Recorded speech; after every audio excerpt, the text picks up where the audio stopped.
Praise lord. ప్రభు అయిన యేసుక్రీస్తు నామంలో మీ అందరికీ నా హృదయపూర్వక వందనాలు తెలియపరుస్తూ ఉన్నాను. గమనించండి ప్రియ దేవుని బిడ్డలారా, మనం ప్రతిదినము కూడా మన వాగ్దానాలు మనం చూస్తున్నాం కాబట్టి ఈ ఉదయకాల వాగ్దానం ప్రభు మనతో ఏం మాట్లాడాడో మనము ధ్యానించుదాం. హగ్గై గ్రంథము 2వ అధ్యాయము 19వ వచనాన్ని మనం చూద్దాం. కొట్లలో ధాన్యమున్నదా? ద్రాక్ష చెట్లైనను, అంజూరపు చెట్లైనను, దానిమ్మ చెట్లైనను, ఒలివ చెట్లైనను ఫలించకపోయెను గదా. అయితే ఇది మొదలుకొని నేను మిమ్మును ఆశీర్వదించెను.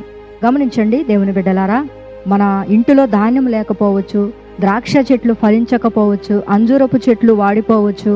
మనము ఏది ఫలించకపోయినా ప్రభు మనతో స్పష్టంగా వాగ్దానం చేస్తున్నాడు. అయితే ఇది మొదలుకొని నేను మిమ్మును ఆశీర్వదిస్తాను. హల్లెలూయా.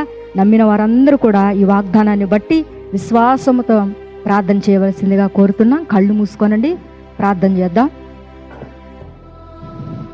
పరిశుద్ధుడా, ప్రేమగల తండ్రి, కృపగల మా యేసయ్య, సర్వశక్తిమంతుడా, మహోన్నతుడా, నీకే వందనములు స్తోత్రములు చెల్లిస్తున్నాం. నిజమే ప్రభా, ఇదిగోనైనా ద్రాక్ష చెట్లైనను, అంజురపు చెట్లైనను ఫలించకపోయినా ఇది మొదలుకొని నేను మిమ్మల్ని ఆశీర్వదించదనని నువ్వు వాగ్దానం ఇచ్చావు ప్రభా.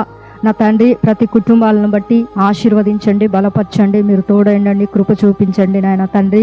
ఇదిగో ఈ వాగ్దానాలు ఎంతమంది అయితే ఫాలో అవుతున్నారో, ఎంతమంది అయితే ప్రభా చూస్తూ ఉన్నారో, ఆ బిడ్డలకి నాయన ఏది కొదువు లేకుండా సమస్త విషయాలలో మీరు కార్యం చేయండి నాయన, అద్భుతాలు చేయండి ప్రభా. బేల్దారి పని చేసే వాళ్ళని దీవించు, వారు చేస్తున్న చేతి పనులలో, కుటుంబ విషయాలలో, సమస్త విషయాలలో మీ కార్యాలు నాయన అద్భుతాలు జరిగించండి ప్రభా. జాబ్ చేసే బిడ్డల్ని దీవించు నాయన, వాహనాల మీద వెళ్తున్న బిడ్డలకు ఏ అపాయము జరగకుండా కాపుదల దయచేయండి ప్రభా. మీరే తోడుగా ఉండండి ప్రభా. యేసయ్యా మీకు స్తోత్రాలు. జాబ్ కోసం ట్రై చేస్తున్న బిడ్డలకు కూడా యేసునామమున జాబునైనా ప్రభా నువ్వు సహాయము చేయండి నాయన తండ్రి.